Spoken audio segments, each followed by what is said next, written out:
Cindy. Yes. Tell us. Tell us.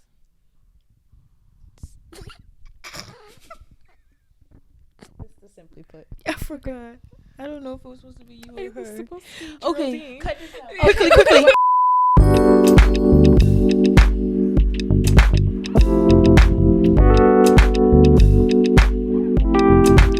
Hi, everybody. Welcome back to another episode. I'm Cindy. I'm Geraldine. I'm Ayonna, and And we we are are the the Simple Simple Tense Tense Podcast. All right, y'all. So today, just a little disclaimer. We are talking about mental health. It could go shallow, it could go deep. We're not too sure fully yet, but just keep that in mind. So, question of the week, we asked you all on Instagram, what stigma around mental health do you think still needs to be addressed, and how can we work to break it down? So we're going to go through the ones that we liked, or just that we related to or agreed with. So the first one for me was that men don't need it. And I think that was such a good question because mental health, I feel like, is something it's stigmatized, period. But I feel like in men, it's doubled down on. Right. Another one that I saw was black men not having a community or support from other black men, and I definitely have seen that talk around. Yeah. Another one that was really, it was worded very well, was you can have a mental illness and be high functioning or faking it. So that's very hurtful. Like, and you just see, like, I don't want to just only talk about black community, but black community, we act like it's so unreal, or like just pray it away, or that's not for us. It's getting better, but it was not good, and it's still not that great how people address it or consider it to be not as bad as like a physical ailment, but it is sometimes worse. So Discredited. So in regards to that, what was you guys' relationship with mental health, like when you were younger, versus what is your understanding of how you're navigating your mental wellness as a whole now that you've reached adulthood? For me, it wasn't really talked about a lot in our household, and any little at least from my early memories of like mental health issues, any little talks that I would have about it, it would just come off as complaining or ungrateful. So from that, I just learned how to shut everything down and suppress all my emotions too.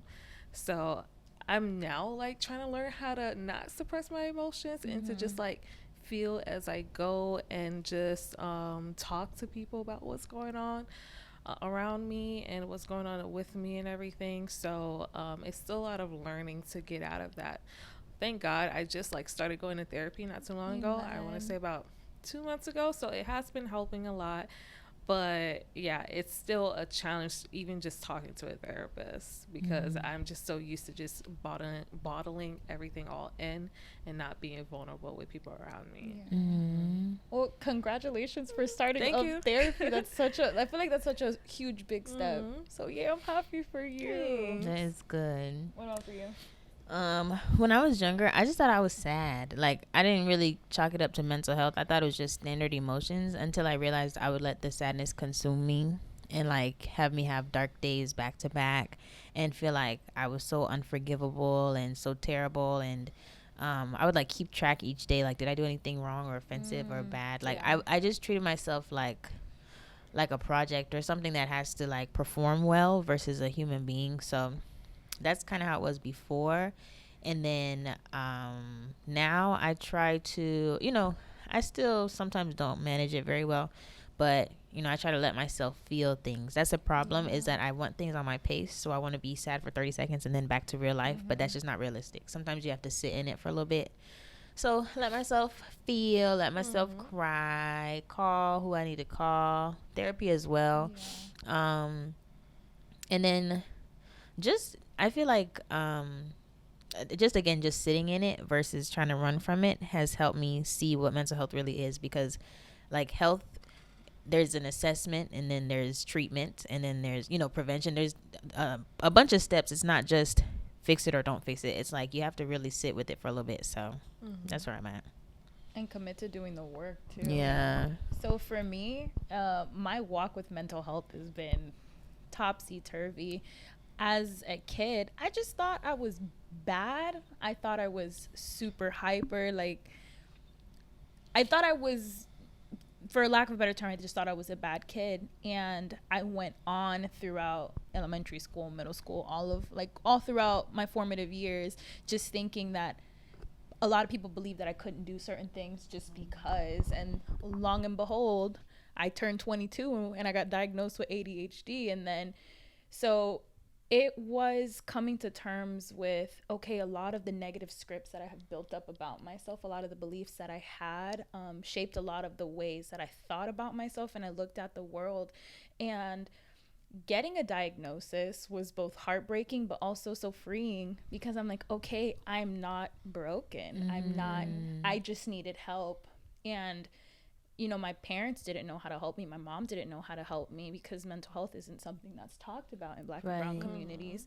We are in survival mode in most cases, and we didn't have that privilege. So since that, just taking autonomy and owning the fact that okay, I have ADHD, but now I can manage it, and I'm a lot less ashamed about it. So, and in terms of that, now going to therapy and having to just truly commit to unpacking all of the things I once believed about myself has been cool. So we're just navigating that. Yeah, it's heavy, but it is freeing, like you said. I think that's beautiful. Girl. Okay. So, Cindy. Yes. Tell us. Tell us.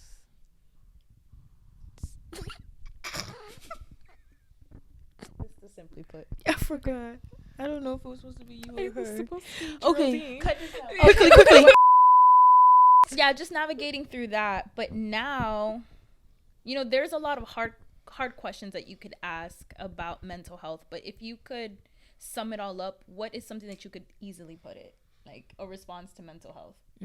So for me, mental health, simply put, is say no, because I didn't have boundaries for a long time. Sometimes I still don't. Sometimes I'm trying to people please and whatever, but mental health for me sometimes is saying no. Like I can't stretch myself that thin or whatever. So simply put, say no. Mental health, simply put, for me is sit on someone's couch. Yes. Yeah, like start your therapy journey. It's never too late. I'm 26. I just started it. It's never too late, and it really does help. So I've seen it doing the work in me already. For me, mental health, simply put, is to advocate for yourself, to not be afraid to ask for what you need and not feel shame about it, because you're struggling in a certain way doesn't make you less than anybody. You're just someone who needs something to function at an even playing field as people who might be neurotypical, like in my case, someone who is neuroatypical, or people who don't struggle in different ways. So just don't be afraid to advocate for yourself. I want to talk about some songs related to mental health. Okay. So the song of the week, or the song that I think of when I'm trying to uplift myself or have like a positive affirmation, would be Optimistic by Sounds of Blackness. That's a jam. Yeah, that is. A song for me would be Video by India Ari. I'm not the average girl from your video. For me, it is Cleo Soul, Know That You Are Loved. That is a lullaby to my spirit. That's the sweetest There's song such ever. a Song choice. Pause the video, guys, make note of this song and go listen to them, because they're really, like, they're songs that will put you in like a good mood no matter the season. So Absolutely. it's Thanksgiving coming up real soon. So in the spirit of Thanksgiving, what are you thankful for? Oh, it's a whole list. Oh my gosh. Like, I'm just grateful to God, like, for my family and their healths right now, and just them being here in my life still. So grateful to God, grateful, thankful for my family, thankful for the friends and the community that I have. You guys are amazing. Like, oh, I love you guys so We much. love you too. So just being blessed with just such amazing friends at this stage of life is just amazing to me. I'm also very thankful for my fiance. Amen. He's been amazing as well too. Just in this weird stage of life, of just transitioning from one version of me to a next. Like, he's been very supportive in that. So overall, I'm grateful for the people around me. Aww. Shout out. Are we name dropping? Shout out our dog. Yeah. Shout out our dog. Yeah. I don't know if we keep it anonymity. You don't want your business out there with the people. Right. But that's gang. That's the sweetest thing. I am thankful for, in terms of the mental health conversation, I'm thankful that me being curious, or me being blessed enough to have these discussions and learning about mental health, I get to help my family and just whoever's around me, like people who didn't get the opportunity to be the luxury of thinking of mental health, because even though it shouldn't be, mental health is a luxury to a lot of people, and we have to reverse that. Like, we got to fix that somehow. But I remember my mom being like, I didn't really do hugs growing up, and I'm so affectionate. So it's just like, to me, that's a part of unlearning and relearning things, and that goes with mental health for me. So just like love languages and bonding and showing people that you can show gratitude and appreciation and give people a round of applause for the littlest things. Just reshaping how to care for people is a big thing for me. So I'm thankful that me being a sensitive crybaby in some people's world helps me to show other people their feelings matter, because since I'm gonna make mine matter, yours matter too. Yeah. So I'm thankful for, honestly, first and foremost, just over the past 2 years, just the relationship that I've been able to build with Christ. Like, I feel like a good I'm gonna give it all to him. I'm gonna give it all to God. But in addition to that, I'm just grateful for, again, the community that I have, where there's times in my life where I felt like I didn't really have anybody to rely on, and not because I didn't actually, it's just I didn't have the courage to be able to just speak about the things that might have been troubling me, and believe that there'd be someone there to catch me. And I have that community now. I'm thankful for just the family that I've been able to build, both blood and not blood. I'm thankful for my health. I'm thankful for this year. Honestly, has been a quiet year, but it's been one that I felt has been peaceful in a lot of ways, where yes, there's a lot of growth that took place, and I'm grateful for that. I'm grateful that I get to sit here and do a project with two of my best friends and just experience life together. So yeah. Aww. That warmed my heart. It feels so good. Yeah. We're thankful for y'all. Appreciate you. Thank you. That's all I got. So I feel in this Thanksgiving season, maybe someone on the other side of this, it's easy to like, oh, I'm thankful for this, but it's real. There's people out there who the holidays come around and they feel lonely and they feel sad. So what is a word of encouragement that you might give to somebody who that might be their truth on the other end of this camera? For me, I would say to just lean on God, and lean on the support system that you do have, if that might be friends or some families that you may have, but overall just lean on God with everything. If this season is tough, or it's quiet, it's lonely, consider yourself good company. It's so like, it's annoying to hear like, oh, self dates or whatever, but like, however you feel about yourself, whatever you're going through, you are the only you're a gift. It's so corny, it's so whatever, but like, I promise you, like, there's only one you were designed very intentionally, and somebody loves you, somebody needs you, even if you don't believe it yet. Know that you're loved, even if you don't love yourself. Like, that's what the song says. So know that you're good company, get to know yourself, And just know that your people are coming though. Like if you have a pulse, it's not over yet, so you have time.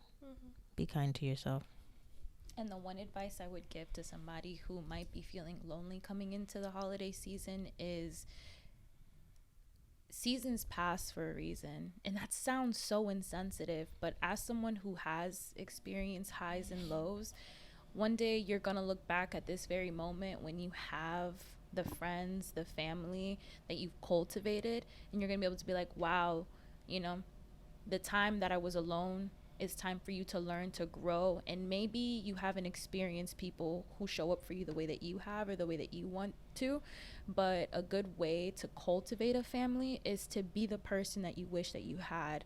And that's hard to do sometimes, but to love is to be loved, and vice versa to that. So I'd say lean into that truth and know that if anything, slide in the DMs. You got 3 friends here. Yeah.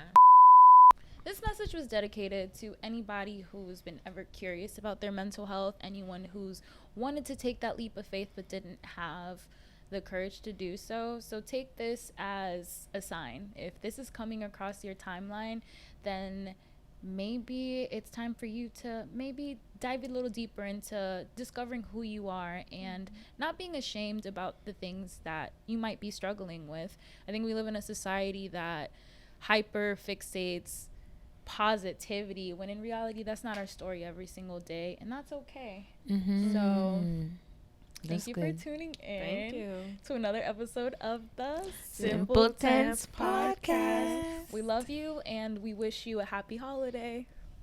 Bye.